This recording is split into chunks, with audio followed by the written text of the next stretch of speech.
Council, good evening. Good evening. Joe Pilchesky, 819 Sunset Street, Scranton, PA.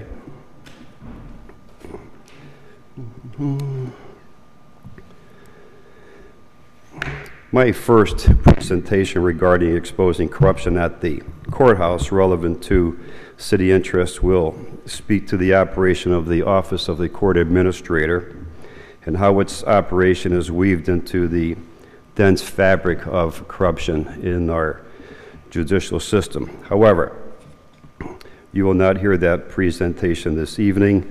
I have something else that I would like to address. I did say that to the benefit of a lot of people who are curious where I'm going to start on that.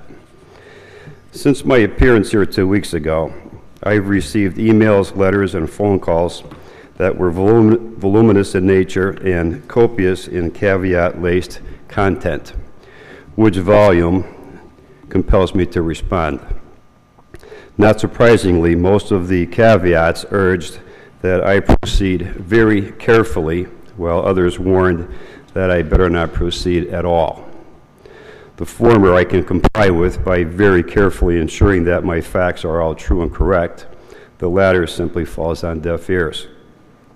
When so many people communicate to me how upset they are because I'm going to name corrupt judges and lawyers, that imposition is intrinsic to processing how corruption has imported itself as the rule and not the exception in this area. It invites discussion on how this area became so corrupt and how it stays that way, which the population needs to hear because there's something very, very wrong in this little part of the world. When Mayor Doherty provoked me into politics 6 years ago, I created DohertyDeceit.com, and the pursuit of all things corrupt was on. 2 years into my pursuit, my view was that the mayor was the cancer of this city. In that regard, and with absolutely no mercy, I repeatedly pummeled him on the internet, all of which was well-deserved. However, 4 years into pulling off layer after layer of our political structure, my view has changed. I view the mayor as a puppet, merely a symptom of the cancer, and not the cancer itself. The media, which imposes upon us a 1935 version of journalism that supports oppression, conceals corruption, and manipulates the elections with no shame whatsoever, replaced the mayor in my mind as the cancer in the city. However, 6 years later, my experiences in politics have painfully graduated me to the realization of what the real and only cancer is in our area, which is the people who live here. They do the voting. It's not everyone, but there's a small percentage of people wanting honest government and they strive to get it, but when 70% of the voters stay home on election day, the machine's corrupt candidates will do well, and this area will continue to suffer with them. For every political cancer, there's political chemotherapy available.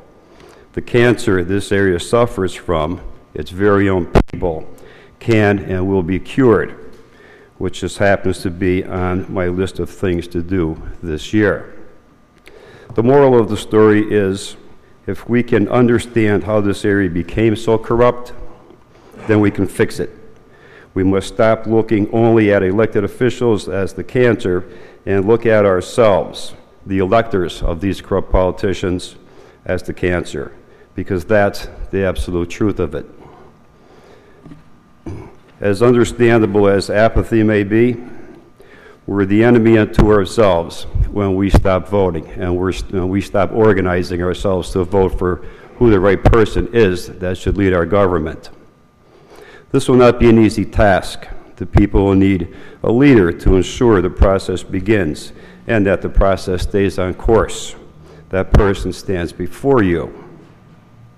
Once this plan is put into effect, the voting numbers will rise, and we will rid ourselves of these corrupt politicians one by one, as we have been doing over the last several years now. If you notice, we're on a little bit of a roll, so that eventually their staunch and arrogant supporters can stop threatening that I better not speak.